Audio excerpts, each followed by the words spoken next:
It's a bird. It's a plane. It's more Adventures of Superman with Dan and Joe. And let's get this started. We've got the Fleischer Superman serials that we've been doing. Yeah. We just did the one. Yeah. But you said let's watch the second one. Yeah, one or two. They're so short, might as well. Yeah, we're going to kind of bounce all over the place with the Superman stuff because we want to watch... We want to sort of experience all the things. We'll watch a little Lois and Clark 90s, a little Smallville. I think we're still going chronological was the idea. But I think we're still going to kind of do it chronologically. But we had already seen the first one of these serials. Yeah. And episode 2 is your favorite. The one that I remember the most, yes. I think The Mechanical Monsters. That's the one I watched the most as a kid, yeah. Yes. So this launched in theaters in November 28th, 1941. And this is the second of all the shorts. A lot of firsts in this thing. What? First time in any media that he changes in a phone booth. Oh. Never saw that before in the comics or in the visual media. Wow, this is important. First time he uses X-rays. I guess the only time he uses X-rays in the X-ray vision in the Fleischer shorts. Only time. Only time in all of the shorts. Wow. So what else? All of that. And then this has a rich history. Mm-hmm. Because, I mean, it's, I guess, the most classic of the episodes. Is it? I think so. I was wondering why. I mean, it's been parodied before. It's been referenced before. Oh. Miyazaki did it in Castle in the Sky. There's like a little bit of a reference to it. You're right. Sky Captain World of Tomorrow. Those robots look like those. Robots. They're watching it in The Wire in an episode, or was it The Wire or Oz? Hold on. The Wire. A character is watching the mechanical monsters on TV. Paralleling a robbery that's going to occur in the episode. Oh. So yeah, I mean, episode of Batman, the animated series, Deep Freeze, Mr. Freeze is kidnapped by a robot resembling these robots. So this is really quite the template. So this might be the episode. I think this is probably the most classic. Huh. Is what I'm going to say. Now, before we even watched it, you had mentioned to me this was probably your favorite. You have fond memories with this. So talk to us before we give the synopsis about the history of this episode for you. Well, to be fair, sometimes when I get attached to certain pieces of media, much like He-Man, I might have had like a VHS with a couple episodes, and they picked handpicked a few, and this was one of the ones on there. And I just remembered it was the one that I liked the most, watched the most, and I don't know, just the classic. I want to say 50s, but 40s, like early 40s robot model mad scientist, and yeah, I guess it's probably my introduction to Superman, or one of them. I mean, it's just an enjoyable, simple concept.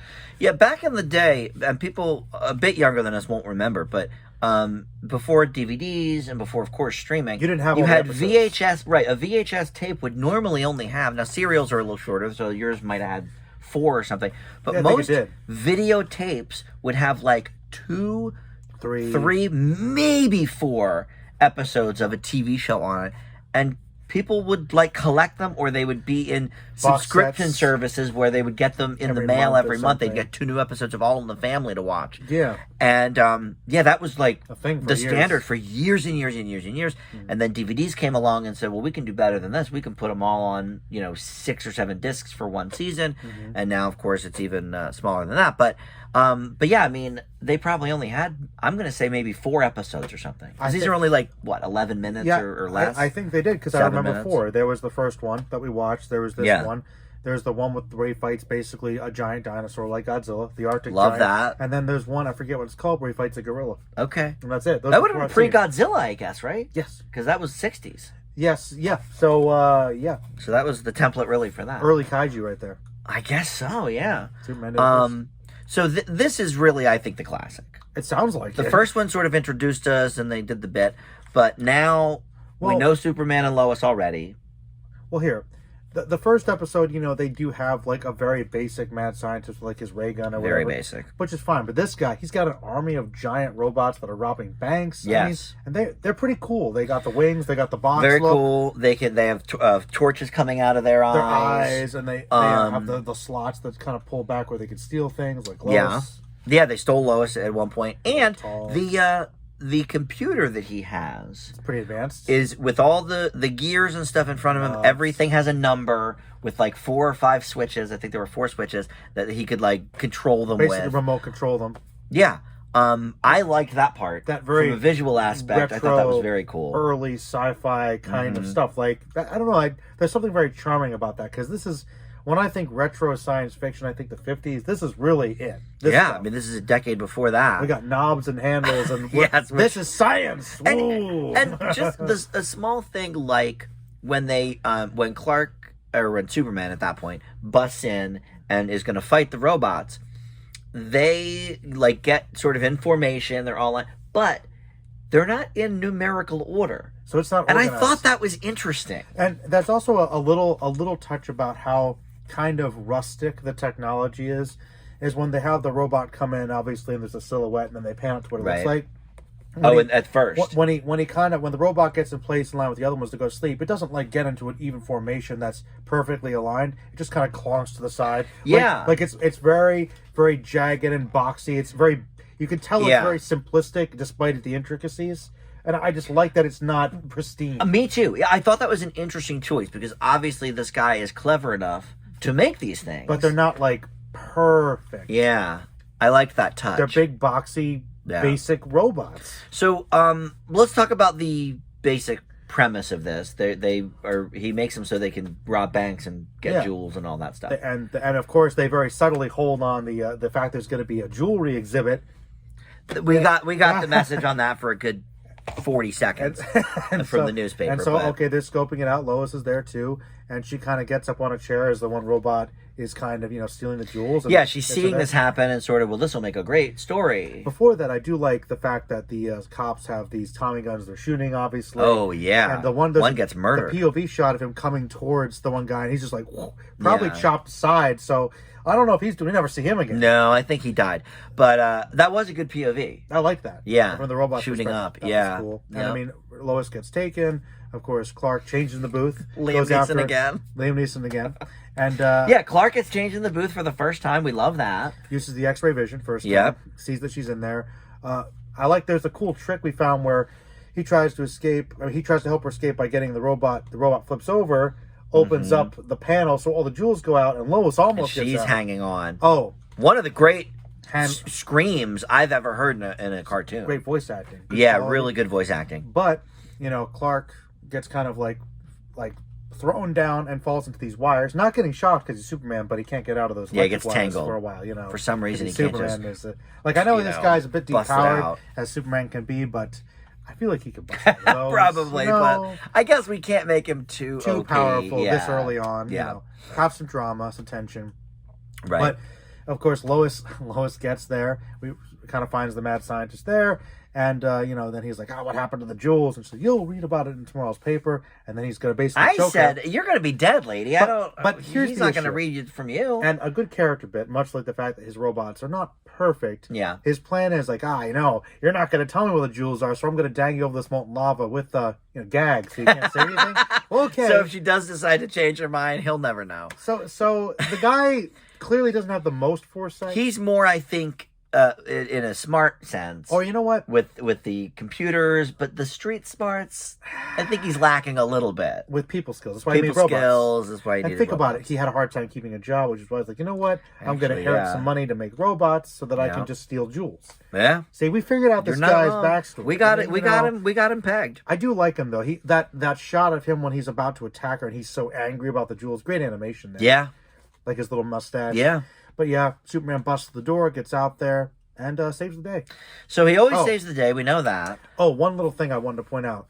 Much like the old Disney movies we used to watch, I love when they have the music go in motion to what's happening on screen. Oh, yeah, a lot of good music. The robots moved, boom, boom. Yeah. And they timed it with each thing. Dun, dun. I love that. Yeah, the big like drum going with every step or whatever. Boom. Yeah. And every time the robots are turning on to like get around Superman, boom, boom. That was just getting in formation. That was kind of cool. Love that. That was good. Yeah, I mean, I think this is, I don't know if I want to say a step up from the first one. No. But I can see why this is maybe more classic, because I do think, like you said, the first one was a bit basic in premise. It's the robots. I mean, this is the robots, and it makes them, especially in that era, I mean, we didn't see a lot of robots. Well, they didn't call on them that. screen. Like I think the term robot was probably just coming up. They called them mechanical monsters. That's true. They call them mechanical monsters. Maybe proto robot because this is before Asimov's. That's got to be true. Is he the creator of that word, robots? I don't know if he created the word, but he's the guy that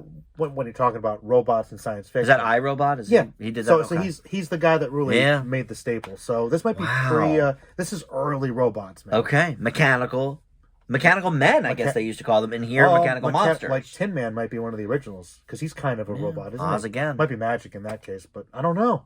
That's more interesting. I don't know. I would know about the Oz part, but I never considered the Tin Man a robot. But he is an automaton. But he is made of tin. That's more fantasy. But but kind of little science. Well, look, Wizard of Oz is a little science fiction in general, but sure. Yeah, that's interesting. I forget robot really had to be created.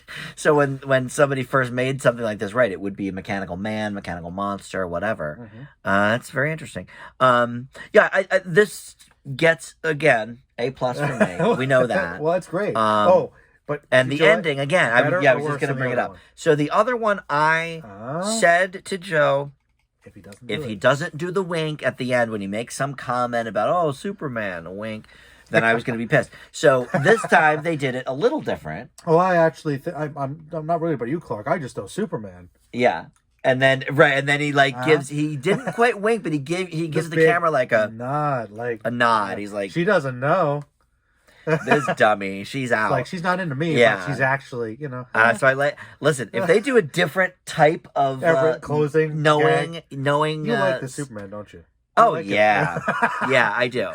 He's got a real sense of humor. I do. Listen, I like these shorts. They're good. I think Fleischer did a real good job with them. Like no lie, the animation is spectacular. It really is. Well, and it's so funny to think about. Like, this is only about a decade after color. In animation. Is it even sooner than that? Because when the color wait a minute.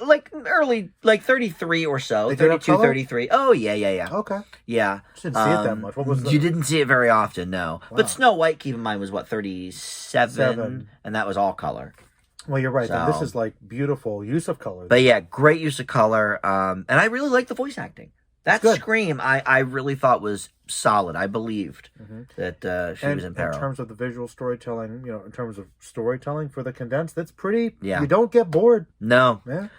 So I'm interested to see what some of these other ones are like, because this is sort of the classic. Yeah, this is maybe the pinnacle. My suspicion is I've only seen a few more of these. I think there'll probably be a lot of good ones, but it's also going to eventually feel kind of the same. A bit repetitive, and I think that's why. And you had made a good case to sort of veer off of doing just these and talk about some of the other series. Because we're going to say the same thing every time. Eventually, it's just okay. Instead, he fights this. Great animation, great voice acting, but it's the same every time, which is good, but not a lot of variety. Correct. That's what I think. So yeah, no, I agree. All right, so that's it.